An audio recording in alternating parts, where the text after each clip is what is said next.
Hilang kata-kata, kini bermain dengan persepsi. Ibarat retak menanti belah, demikianlah perumpamaan yang paling tepat untuk diberikan kepada Parti Pribumi Bersatu Malaysia Bersatu atas beberapa insiden sejak kebelakangan ini. Tidak mustahil bibit keretakan akan terus berlaku sekiranya parti itu tidak mampu mengawal ahli parlimen mereka daripada menyokong Perdana Menteri Datuk Seri Anwar Ibrahim dan Kerajaan Perpaduan. Pensyarah Sosiologi Politik Pusat Pengajian Sains Kemasyarakatan Universiti Sains Malaysia USM Profesor Datuk Dr. Siva Murugam Pandian berkata, sokongan itu bukan sahaja memberi implikasi kepada Bersatu, malah kepada Perikatan Nasional PN secara keseluruhan. Ia akan memberi kesan terhadap penerimaan PAS sendiri kepada parti tersebut dan persoalan sama ada Bersatu perlu menyegerakan pindaan perlembagaan parti untuk mengawal perkara ini daripada terus merebak. Apabila hanya ada satu jawatan tertinggi, sudah pasti wujud pertandingan dalam pemilihan tersebut. Mungkin akan ada yang menyuarakan pandangan seolah-olah gagal menyekat kemarahan beberapa individu di dalam parti. 5 ahli parlimen Bersatu yang menyatakan sokongan sebelum ini sahaja sudah menunjukkan angka besar. Apatah lagi tambahan 7 ke 8 ahli yang mengikut haluan sama. Tidak mustahil ada yang masih melakukan protes dan perkara itu tidak boleh dielak dalam mana-mana parti sekalipun, katanya kepada Sinar Premium. Dalam konteks Datuk Syed Abu Hussein Hafiz Syed Abdul Fasal yang mengumumkan sokongan kepada Anwar, beliau mendedahkan bahawa sokongan itu diberikan sekiranya ahli parlimen Bukit Gantang itu mendapat dana yang diperlukan untuk membangunkan kawasan parlimennya. Maka mungkin 7 atau 8 individu itu mempunyai isyarat yang sama. Tetapi bagi Bersatu, situasi ini memberikan imej tidak bagus dan persoalan sama ada wujud krisis kepimpinan dalaman sehingga ramai yang keluar, katanya. Sementara itu, Siva Murugam berpandangan sekiranya perkara ini dapat menambah kekuatan Kerajaan Perpaduan yang ketika ini memiliki 152 majoriti. Ia juga dapat memberi isyarat bahawa penerimaan terhadap pimpinan itu meningkat dan legitimasi politik bertambah. Sekiranya sokongan meningkat, ia memberi satu keabsahan moral kepada bumbung konkret, iaitu kalau pembangkang menamakan Kerajaan Madani ini sebagai kerajaan tebuk atap. Anwar mengatakan pengukuhan dilakukan atas penyertaan lain.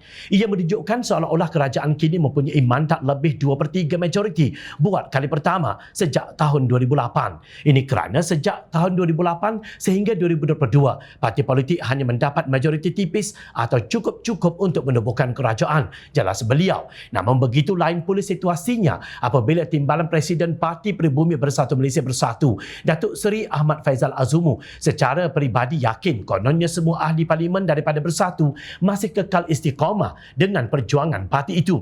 Bekas ahli parlimen Tambun itu berkata, beliau berpandangan semua wakil rakyat Bersatu masih kekal bersatu padu dan setia dengan parti berdasarkan semangat diambil daripada Perhimpunan Agung Tahunan PAT parti baru-baru ini. Justru saya percaya semua ahli parlimen Bersatu masih istiqamah dengan perjuangan parti sedia ada. Jadi saya tidak fikir apa yang dikatakan oleh ahli parlimen Bukit Gantang akan berlaku, katanya.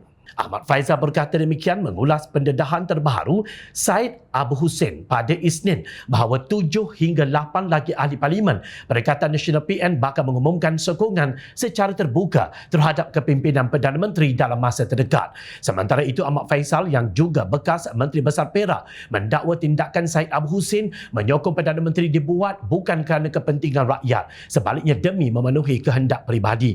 Tindakan beliau, Syed Abu Hussein, menyatakan sokongan kepada Perdana Menteri menunjukkan beliau menidakkan sokongan yang diberikan pengundi di Bukit Gantang kepadanya pada pilihan raya umum ke-15 yang lalu.